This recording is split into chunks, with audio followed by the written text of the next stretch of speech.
alors qu'ils soient eux-mêmes tournés par d'autres, bien sûr, mais je ne crois pas qu'on soit quand même encore menacé par une prise de pouvoir de force. C'est plus occulte que ça. Encore une fois, tout ce qui est très très visible est relativement facile à cadrer. Oui, Yves Bonnet. Sauf qu'il y a tout de même une propagande salafiste. Hein.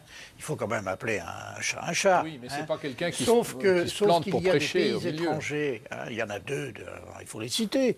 C'est le Qatar et l'Arabie Saoudite. Alors, ils ne se contentent pas seulement de payer les footballeurs du Paris Saint-Germain, mais comment je vois le Qatar se préoccuper de la situation dans nos banlieues. De quoi se mêle-t-il? C'est une grande démocratie, le Qatar. Tout le monde sait qu'il y a une vie démocratique. Venez, pardonnez-moi, vous avez des éléments qui tendent à prouver, par exemple, que les 50 millions d'euros que le Qatar va mettre, effectivement, dans le développement d'un certain nombre de projets dans les banlieues françaises, va aller au financement du terrorisme? Moi, je suis, vous savez, j'ai été préfet, je trouve absolument intolérable qu'un certain nombre de pays étrangers viennent s'occuper de la situation de nos banlieues. Ça, c'est une question de principe. Mais est-ce que sur le financement de ces groupes, on est capable de dire qu'il y a des pays étrangers qui financent ces petites cellules? Et l'Arabie Saoudite, quelle est la tolérance religieuse de ces pays? Ce sont des pays qui sont la négation même de l'expression démocratique. Et ce sont ces pays qui viennent s'occuper de nos affaires. Il y a une propagande salafiste. Tout le monde sait aujourd'hui que la propagande salafiste, mais pas seulement en France, hein, dans les pays de l'Afrique subsaharienne, sont payés par l'Arabie Saoudite et le Qatar.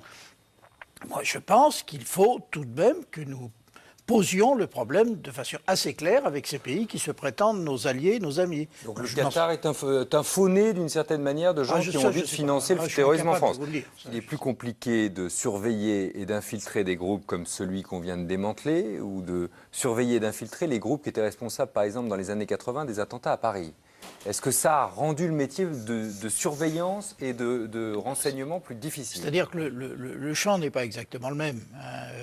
Aujourd'hui, on a un champ qui est pratiquement illimité dans la mesure où c'est l'ensemble de la population qui serait susceptible d'être concernée, alors qu'autrefois, le champ était relativement plus restreint. Vous voulez dire que c'est aujourd'hui une aiguille dans une botte de foin? Exactement. Mais ce que je voudrais dire aussi, si vous me permettez de donner un petit coup de projecteur de plus haut, c'est que nous qui sommes une démocratie en train d'assimiler, en quelque sorte, par ce vieux processus français, des populations nouvelles, qui sont des populations musulmanes et qui, globalement, ne posent pas de problème. Bon.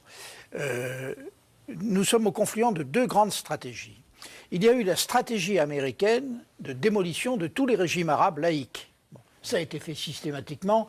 On voit les merveilleux résultats, hein, avec... Je me permets de le dire, et je vous le dis quand même, le problème des chrétiens d'Orient, dont personne ne parle, hein, qui ont disparu, qui sont en train de disparaître de l'Irak, qui vont disparaître de Syrie. Et moi, je suis désolé, je ne vois pas pourquoi on ne prêterait pas aussi... Non, mais vous n'avez pas dit le contraire. Non, mais c'est tout un état d'esprit, ça. Mais pourquoi? Alors, les chrétiens... Quand on parle d'un problème, on ne parlerait pas d'un problème.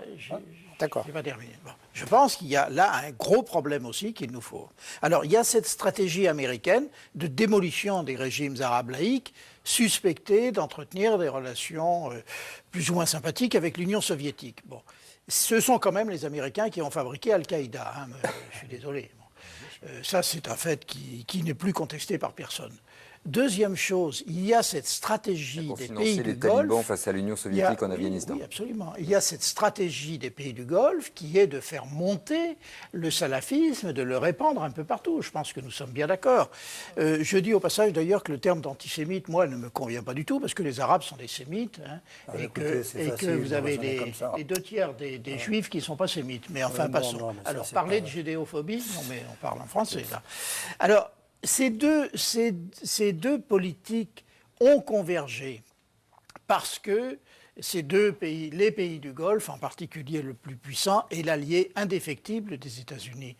Et nous sommes pris dans cette espèce de maelstrom, hein, où nous essayons de préserver notre identité, notre démocratie, avec beaucoup de difficultés, mais il ne faut pas non plus jeter le bébé avec l'eau du bain, et je pense que nous sommes tout de même dans une société qui est en voie d'apaisement sur le plan de la vie entre les communautés. Enfin, je pense que vous êtes d'accord avec moi. Tout à fait d'accord. Si vous le voulez bien, on passe aux questions SMS. Spectateur dans lequel votre discours, monsieur le préfet Bonnet, et dans l'oreille duquel est tombé tout à l'heure votre discours, qui dit « La France ne peut-elle pas refuser cet argent étranger ?» On pensait à l'argent du Qatar.